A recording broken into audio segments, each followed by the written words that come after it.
புதிதாக வந்திருக்கிற மற்றும் வல்லமையாக எங்களுடைய சபைக்கு வருகிற ஒவ்வொருவரையும் இயேசு நேசிக்கிறார்.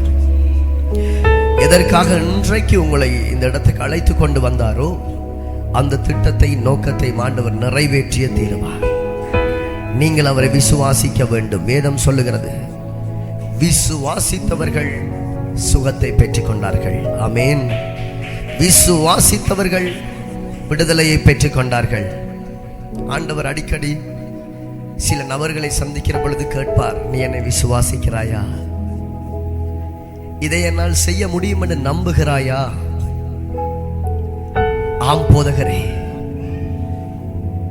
உம்மால் செய்ய முடியும் என்று நம்பிக்கையோடு வாயினாலே அறிக்கை பண்ணுகிற பொழுது இயேசு கிறிஸ்துவுக்குள்ள இருக்கிற அந்த சுகமளிக்கும் வல்லமை கடந்து சென்று குஷ்ட ரோகிகளை சொஸ்தமாக்கி இருக்கிறது. ஹல்லேலூயா.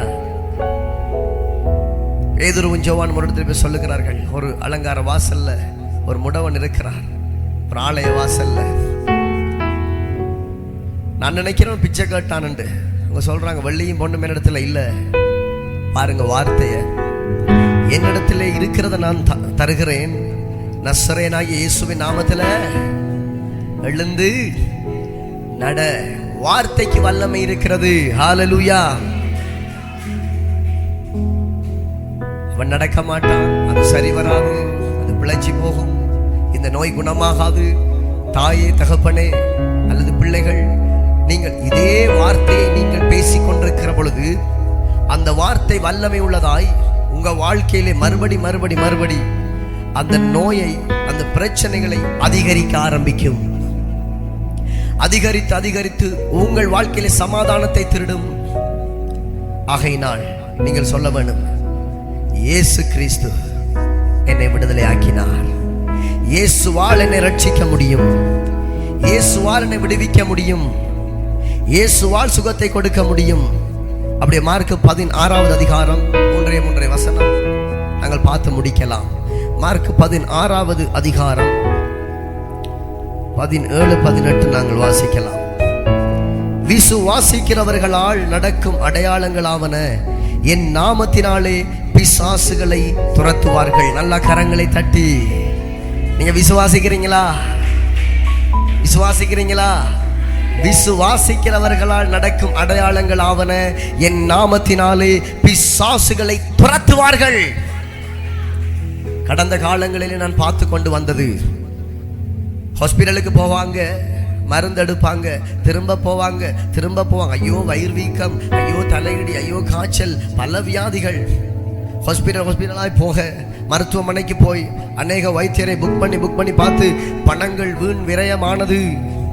ஆனால் நாங்கள் செக் பண்ணி பார்த்த பொழுது அந்த நோய்களுக்கு பின்னாக மறைந்திருந்து கிரியை செய்த பொல்லாத ஆவியை கண்டுபிடித்தோம். ஹல்லேலூயா. எந்த நாமத்தினால் கண்டுபிடித்தோம்? இயேசுவின் நாமத்தினால. உன் பெயர் காய்ச்சல், உன் பெயர் கேன்சர், உன் பெயர் ஹார்ட் அட்டாக், உன் பெயர் அகால மரணம். இயேசு கிறிஸ்துவின் நாமத்தினால் இந்த மகளை விட்டு அந்த வியாதியையும் எடுத்துக்கொண்டு இயேசுவின் நாமத்தில். ஆமென்.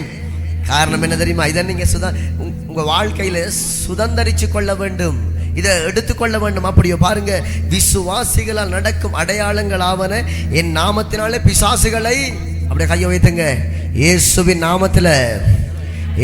நாமத்துல என்னை ரவுண்ட் அப் பண்ணி நிக்கிற என்னையும், என் மனைவி, என் தாய், என் தகப்பன், என் பிள்ளைகள், என் சொந்தங்களை ரவுண்ட் அப் பண்ணி அகால மரணத்தையும் நோய்களையும் படுத்த படுக்கையை ஏற்படுத்த நிற்கிற பொல்லாத ஆவியை இப்ப விசுவாசிக்கிறீங்களா? இயேசுவின் நாமத்துல நீங்களே சொல்லி முடிங்க, போ. ஹல்லேலூயா. இதை நீங்க உச்சரிக்க வேண்டும். வார்த்தைக்கு வல்லமை இருக்கிறது. சூனியம் அப்படித்தான். நாளை அவர்கள் குறிப்பிட்டு பூரணை நாள் அப்படியாக சில நாட்களை குறிப்பிட்டு சூனியங்களை பண்றாங்க. நாங்க நினைக்கிறோம் அந்த பொம்மையையும் மற்றது எங்களுடைய பெயரையும் அதையும் இதையும் கொண்டு வச்சோட நடக்குது. இல்ல, அவங்க சில உருண்டைகள் சில பொருட்களை வச்சு அந்த சூனியம் செய்கிற இடத்திலே அதற்கு பிற்பாடு மந்திரங்களையும் வார்த்தை என்னது வார்த்தையை உபயோகப்படுத்த அதான் நேற்றைய நாளிலே எங்களுடைய சபையை சேர்ந்த ஒரு வாலிப பிள்ளைக்கு ஒரு படியனுக்கு நாங்கள் அசுத்தாவியை கலைத்த நேரத்தில் அது பேசியது ஒரு வார்த்தை. என்னை அவன் கூப்பிட்டான். அங்க விளையாடின அது ஒரு விளையாட்டம், ஏதோ ஒரு விளையாட்டு. அது விளையாடினதால வரல. இவங்க வாயை பயன்படுத்தி இருக்கிறாங்க, நாவை பயன்படுத்தி என்ன கேட்டிருக்கிறாங்க. பக்கத்தில் இருந்தாங்க, சொல்லுங்க, வா என்ன வந்து சந்தி. தற்செயலாக இல்லையா தம்பி, நடிச்சாமம் 12 மணி இருக்குமாம். அந்த மூளைக்குள்ள ஒரு தலைவிரி கோலத்தோட ஒரு பெண் உருவத்திலே சாம்பல் நிறம் கருத்த நிறம் கலந்தது போல ஒரு பிசாசு வந்து நின்றதாம். அப்ப வா, இது என்னது? வார்த்தை. என்னது? வார்த்தை. நீ எதை விதைக்கிறாயோ அதையே அறுப்பாய். நல்லதை விதைத்தால் நல்லதை அறுப்போம், தீயதை விதைத்தால் தீயதை அறுப்போம். அப்ப பாத்தீங்களா, வார்த்தை. அதே மாதிரி சூனியகாரர்களும் அதைத்தான் செய்கிறார்கள். கொண்டு வச்சிட்டு முழுதையும் வச்சிட்டு பிறகு பல சல சமஸ்கிருதத்தில் சில மந்திரங்களை படிச்சு கொண்டு ஓதுகிற நேரத்தில் பொல்லாத ஆவிகள், இந்த காடுகளுக்குள்ளே ஜனங்களை அள்ளிக்க சுற்றி திரிகிற பொல்லாத பேய்கள் வந்து அதை அப்படியே கேட்டுட்டு பணத்தை மதையும் கொடுத்து அதுக்கு ஒரு குழுகுழுப்பை ஏற்படுத்தி அந்த பிசாசுக்கு கொடுக்கிறதை கொடுத்து கோழியை வாழைப்பழங்களை அதையும் இதையும் கொடுக்க அது மயங்கி எத்தனை தடவை அனுப்பினார்கள். பாதிக்கப்பட்டவங்க கையை வைத்துங்க. சூனியத்தால பாதிக்கப்பட்டவங்க, இங்கே விடுதலையாக்கப்பட்டவங்க எத்தனை தடவை அனுப்பினார்கள். கர்த்தருடைய நாமம் மகிமைப்படட்டும். அவர்கள் அனுப்பினார்கள். ஆனால் அவர்கள் எந்த நோக்கத்தோடு அனுப்பினார்களோ அது நிறைவேறவில்லை. ஏனென்றால் இயேசுவின் நாமமே மேலான நாமம். ஒரு மகளுக்கு நான் பிசாசை கலைத்த நேரத்தில் ஒரு சூனியம், தாய் தகப்பன் சூனியம் செய்து அனுப்பியிருந்தார். கலைத்த நேரத்தில் அது அழகாக பேசியது. அவர்கள் செய்து அனுப்புறார்கள். என்னத்துக்காக அனுப்புறாங்க? அவளை கூட்டிக் கொண்டு வரட்டாம். உன்னால கூட்டிக் கொண்டு போக முடியுமா? முடியாது. காரணம், அதான் நீங்க இருக்கீங்களே. அப்ப நாங்க பெரிய ஆக்கலா? சொல்லுங்க, நாங்க பெரிய ஆக்கலா? இல்ல. ஆனா ஒரு இடத்துல பெரிய ஆள் ஆகிறோம். எந்த இடத்துல? இயேசு கிறிஸ்துவை நாங்கள் தரித்தவர்களாக, இயேசுவின் கரத்தை பிடித்தவர்களாக நிக்கிற நேரத்துல எந்த பொல்லாத ஆவிகளும், எந்த சூனியங்களும், எந்த மாந்திரிகங்களும் தாக்கவே முடியாது இயேசுவின் நாமத்தினாலே. ஹல்லேலூயா. இப்ப நீ என்ன செய்ய வேணும்? இப்ப என்ன செய்யறது? போறதான். கூட்டிக் கொண்டா? இல்ல, தனிய இயேசுவின் நாமத்தில் ஓடிப்போ. நீ எங்க இருந்து வந்தியோ அங்க.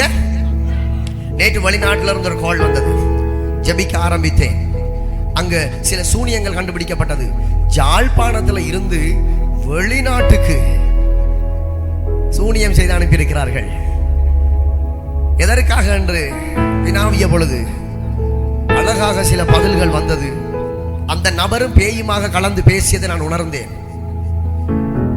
அவங்கெல்லாம் முதல் கஷ்டப்பட்டவங்க இப்ப நல்லா இருக்கிறாங்க. அதுக்காக யாழ்ப்பாணத்தில் அவங்க தாய் சகோதரங்களை நல்லா இருக்கிறதால யார் மூலமாக நல்லா இருக்கிறாங்கன்னு பார்த்தா இந்த வெளி தேசத்தில் இருக்கிற சகோதரி மூலமா தான் நல்லா இருக்கிறாங்க. இப்ப என்ன பண்ண வேணும்? வெளியில இருக்கிற ஆளை என்ன செய்யணும்?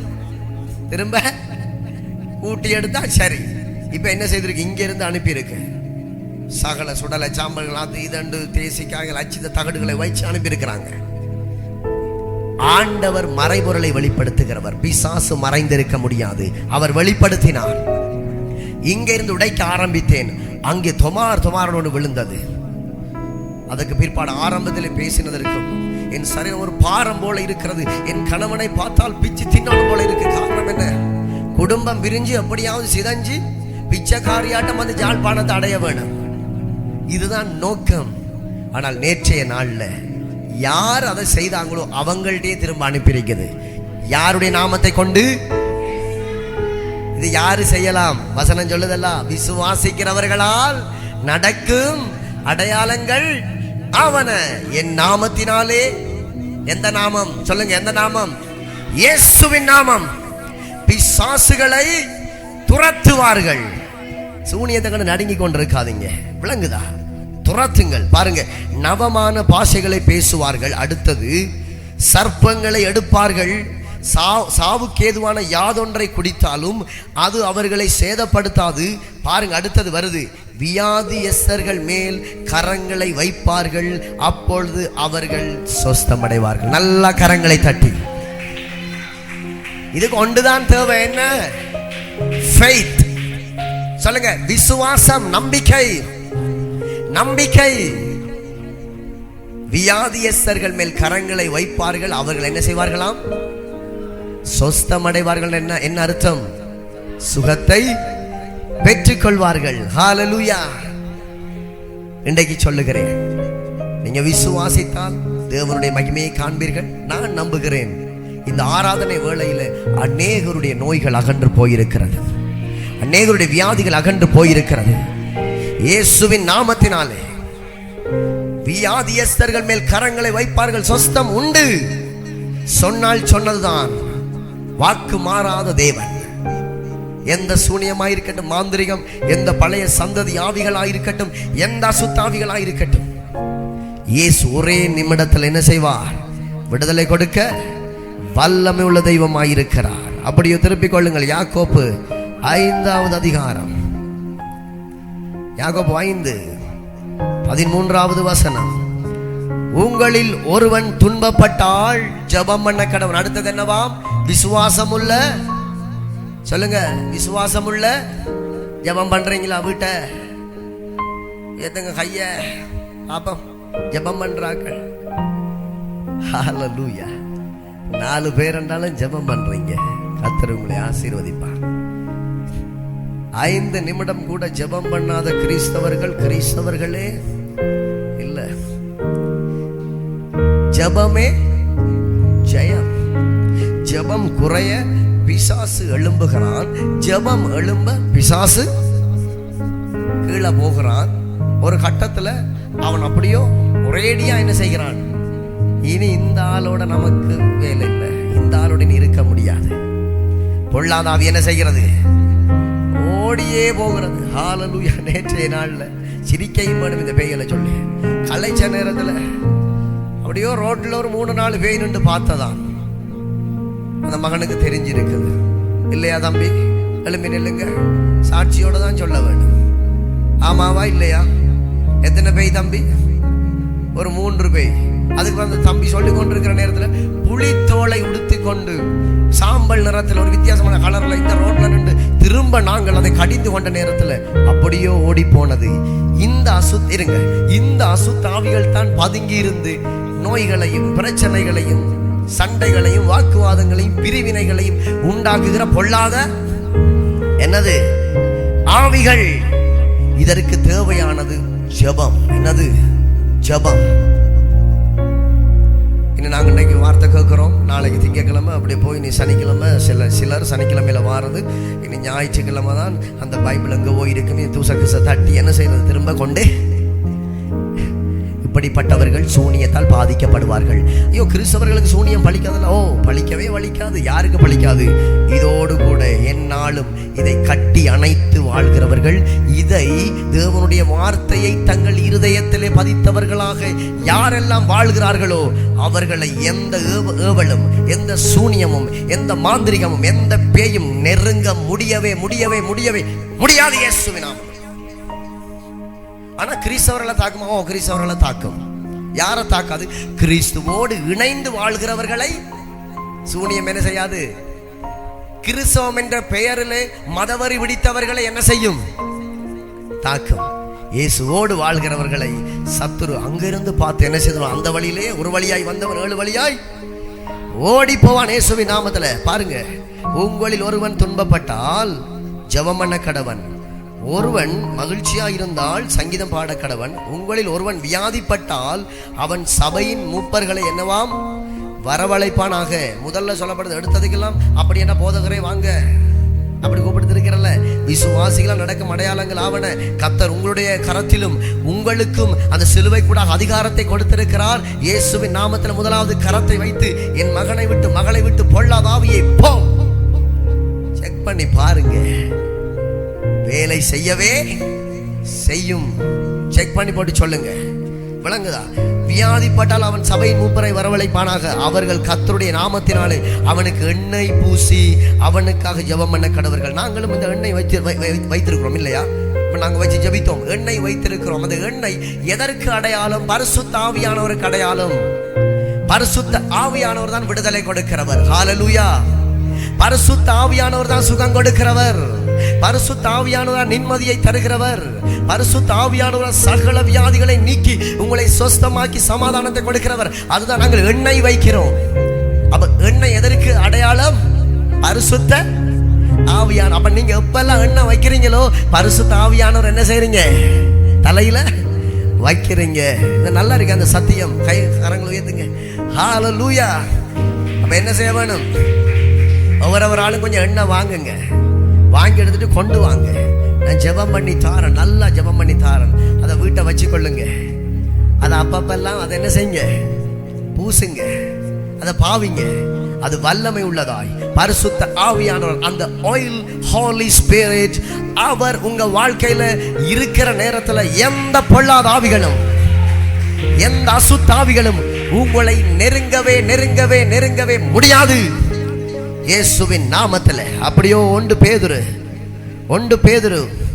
2வது அதிகாரம், சீக்கிரமாக முடிக்கிறேன். 1 பேதுரு 2வது அதிகாரம் 24வது கர்த்தருடைய வார்த்தை பாருங்க. 24. நாம் பாவங்களுக்கு செத்து நீதிக்கு பிழைத்திருக்கும்படிக்கு அவர் தாமே தமது சரீரத்திலே தம்முடைய பாவங்களை சிலுவையின் மேல் சுமந்தார், அவருடைய தழும்புகளால் குணமானீர்கள். இந்த வார்த்தைக்காக நன்றி என்று சொல்லுங்க. இதை நான் மறுபடியும் உங்களுக்கு அறிக்கை போல சொல்லித்தாரன். நீங்க உங்க தலை மேல கை வச்சு சொல்லுங்க. ஆமென். கட்டாயம் கர்த்தர் இன்றைக்கு ஒரு சுகத்தை தரப்போகிறார். சொல்லுங்க. நாம் பாவங்களுக்கு செத்து நீதிக்கு பிழைத்திருக்கும்படிக்கு இயேசு தாமே தமது சரீரத்திலே நம்முடைய பாவங்களை சிலுவையின் மேல் சுமந்தார். சத்தமா சொல்லுங்க. அவருடைய தழும்புகளால் குணமானேன். என் மகள் குணமானாள், நான் குணமானேன். குணமானு இயேசுவின் நாமத்தில். ஹalleluya. பாருங்க 25வது வார்த்தை சொல்லுது, சிதறுண்ட ஆடுகளைப் போல் இருந்தீர்கள், இப்பொழுது உங்கள் ஆத்துமாக்களுக்கு மேய்ப்பரும் கண்காணியுமானவரிடத்தில் திருப்பப்பட்டிருக்கிறீர்கள். அவர் தான் நான் இப்ப சொன்னேன் ஆரம்பத்தில், பரிசுத்த ஆவியானவர் எங்களை கண்காணிக்கிற ஆயிலாக இருக்கிறார். ஹalleluya. இப்ப பாத்தீங்களா? இப்ப பாருங்க, சிதறுண்ட ஆடுகளை போல இருந்த காலத்துல சூனியம் எங்களுக்கு பழித்தது. பிசாசு அப்பப்பா வந்து இல்ல எங்களோட குடி இருந்து எங்களை வதைத்து கொண்டே இருந்தான், சித்திரவதை படுத்தி கொண்டே இருந்தான், எங்களை போட்டு நசு நசுக்கி கொண்டே இருந்தான். ஆனாலும் இப்ப பாருங்க, இப்போதோ உங்கள் ஆத்துமாக்களுக்கு மேய்ப்பரும் கண்காணியுமானவரிடத்தில் திருப்பப்பட்டிருக்கிறீர்கள். ஹalleluya. அப்ப இதுல 2 காலங்கள் குறிப்பிடப்படுகிற. ஒன்று, சிதறுண்ட ஆடுகளை போல இருந்தது நாங்கள் இயேசுவை கண்டடைய முன்னதாக. பழைய வாழ்க்கை, சிலைகளையும் முண்டங்களையும் மனிதன் தன்னுடைய கையினாலே செய்த சொரூபங்களையும் அதையும் இதையும் சீமந்து சித்திர வேலைகளை வணங்கின காலங்கள். அது மனித சித்திர வேலைகள். ஆனால் நாங்கள் அறிந்து கொண்டோம், யாரும் எங்களுக்கு தாயோ அல்லது தகப்போட சொந்தங்களோ அந்த வழியை எங்களுக்கு ஆரம்ப எங்களுடைய முன்னோர்களை நினைச்சு பாருங்க. அவங்க இயேசுதான் மெய்யான தெய்வம் என்று காட்டினார்களா? அவங்க ஏதோ ஒரு இப்படி இருளை காண்பித்தார்கள். நாங்கள் இருளிலே, அதான் சொல்லப்படுகிறது, சிதறுண்ட ஆடுகளை போல இருட்டிலே அலைந்த எங்களை, என்னவாம், இருளிலே அலைந்த எங்களை வெளிச்சமாக ஒருவர் வந்தார். இருள் சூழ்ந்த வாழ்வில் ஒளி வீசின தேவ ஆவியானவர் ஆண்டவராகிய இயேசு கிறிஸ்து. ஹalleluya. அந்த வாழ்க்கையிலிருந்து இன்னும் ஒரு வாழ்க்கை, அதுதான் புதிய வாழ்க்கை.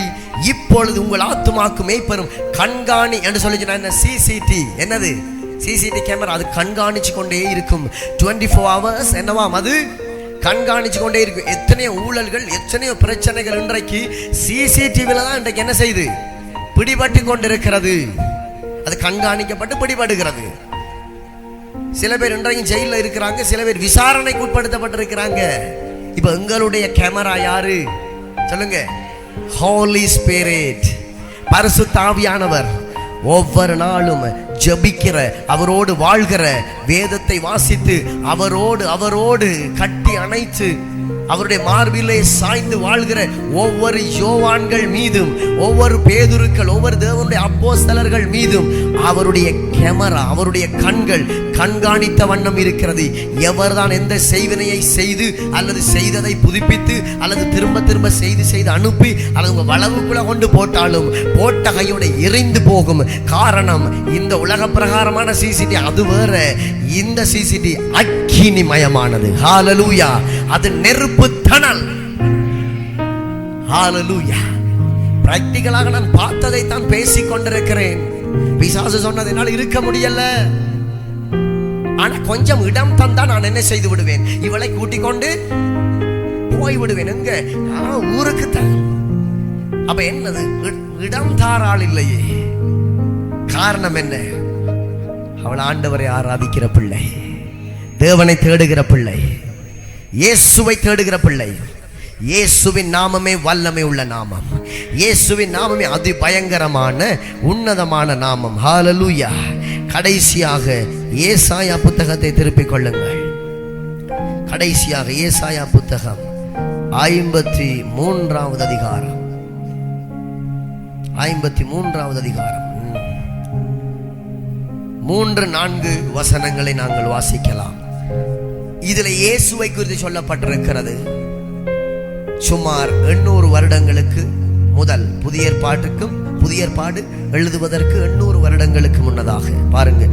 அவர் அசட்டை பண்ணப்பட்டவரும் மனுஷரால் புறக்கணிக்கப்பட்டவரும் துக்கம் நிறைந்தவரும் பாடு அனுபவித்தவருமாயிருந்தார். அவரை விட்டு நம்முடைய முகங்களை மறைத்துக் கொண்டோம். இன்றைக்கும் எத்தனையோ பேர் முகங்களை மறைக்கிறார்கள். இயேசுதான் மெய்யான தெய்வம் என்று சொன்னாலும் நம்புறதில்லை. ஓடி ஒழிக்கிறார்கள். பாருங்க, எங்களுடைய முகங்களை மறைத்துக் கொண்டோம்.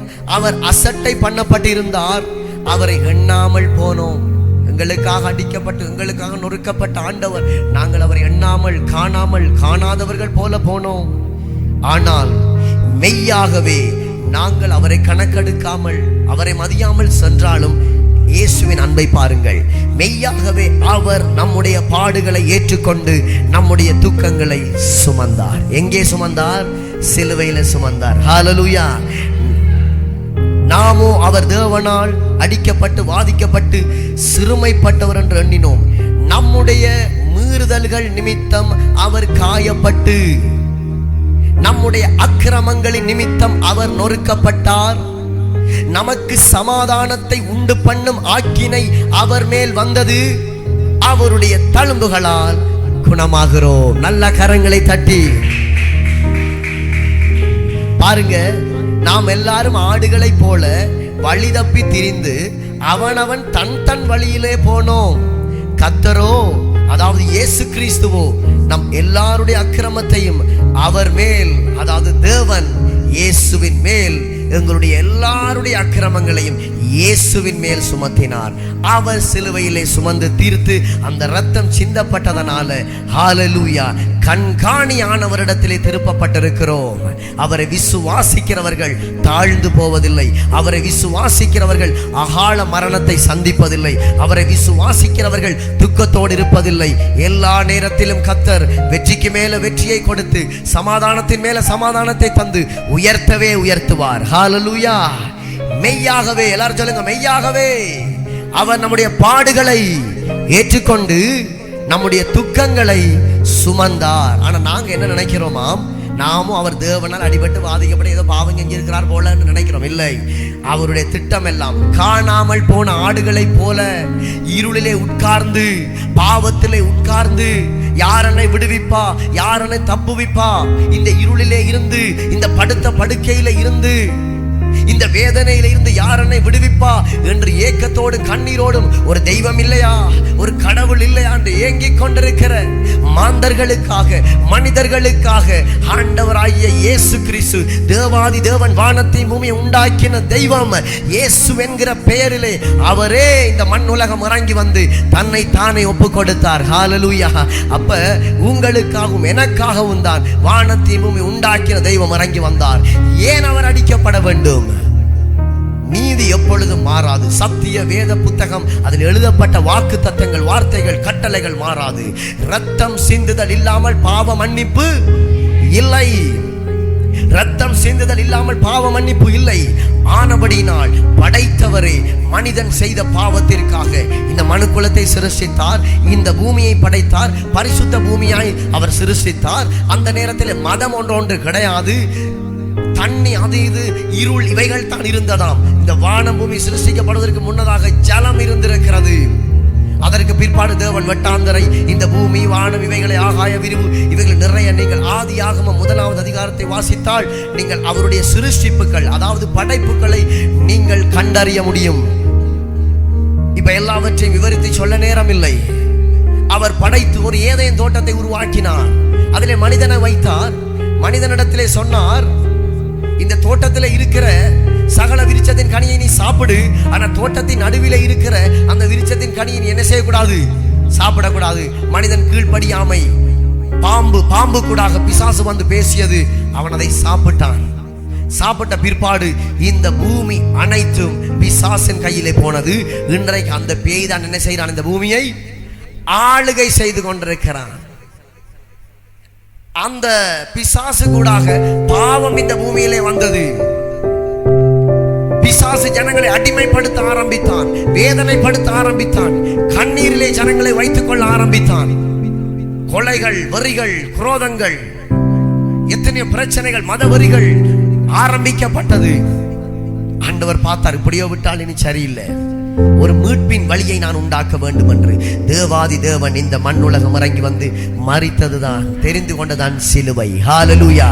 அந்த சிலுவை, அந்த இயேசுவை நீங்கள் விசுவாசிக்கிற பொழுது, அந்த இயேசுவை நீங்கள் நம்புகிற பொழுது கட்டாயம் அவர் உங்களை விடுவித்து எல்லா அநியாயங்களிலும் இருந்தும் உங்களை மீட்டெடுத்து உங்களுக்கு புது வாழ்வு கொடுக்க, சமாதானத்தை கொடுக்க, நிம்மதியை கொடுக்க ஆண்டவராய் இயேசு ஆயத்தமாய் இருக்கிறார். நம்புறீங்களா? அந்த இயேசு உங்களை நேசிக்கிறார். அப்படியே நாங்கள் எழும்பி நின்று ஜெபிக்க போகிறோம். அப்படியே மறுபடியுமாக அந்த மார்க்கு புத்தகம், மார்க்கு 16வது அதிகாரம், அப்படி எழுந்து நிற்கலாம். நாங்கள் மார்க்கு 16, 17, 18 இந்த வார்த்தைகளை வைத்து நாங்கள் ஜெபிக்க போகிறோம். ஹல்லேலூயா.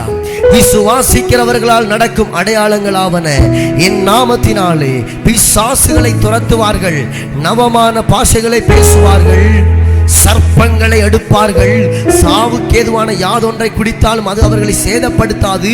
இது விசுவாசிக்கிறவர்களுக்கு மாத்திரம்தான், அவிசுவாசப்படுகிறவர்களுக்கு அல்ல. அது சேதப்படுத்தாது. வியாதியஸ்தர்கள் மேல் கரங்களை வைப்பார்கள், அப்பொழுது அவர்கள் குணமடைவார்கள். நல்லா நன்றி என்று சொல்லுங்க. நன்றி ஆண்டவரே, இந்த வார்த்தைக்காய் நன்றி, இந்த வார்த்தைக்காய் நன்றி, இந்த வார்த்தைக்காய் நன்றி. அப்படியே கரங்களை உயர்த்தி நீங்க விசுவாசிக்கிறீங்களா? விசுவாசிக்கிறேன். ஒரு நிமிடம் தருகிறேன்.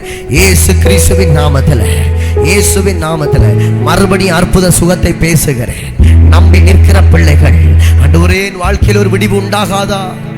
என் ஏக்கத்துக்கு பதில் இல்லையா? என் கேள்விக்கு பதில் இல்லையா? என் நோய் நீடித்துக் கொண்டே இருக்கிறதே, பிரச்சனைகள் நீடித்துக் கொண்டே போகிறதே என்று சொல்லி கதறி இருதயத்தால் அழுது கொண்டு நிற்கிற பிள்ளைகளுக்காக ஜெபிக்கிறேன். ஆண்டவரே, இந்த நேரத்தில் உம்முடைய மகிமை இறங்கி வருவதாக, உம்முடைய பிரசன்னம் இறங்கி வருவதாக. சகல சமாதானமின்மை, சண்டைகள், வாக்குவாதங்கள், பிரச்சனைகள், குரோதங்கள், விரைத்தனங்கள், ஆண்டவரே பிரிவினைகள், குடும்பங்களுக்கிடையே சண்டைகள், ஆண்டவரே நோய்கள், தாங்கொண்ட வேதனைகள் இயேசு கிறிஸ்துவின் நாமத்தினாலே ஒவ்வொரு பிள்ளைகளை விட்டு அகன்று போவதாக.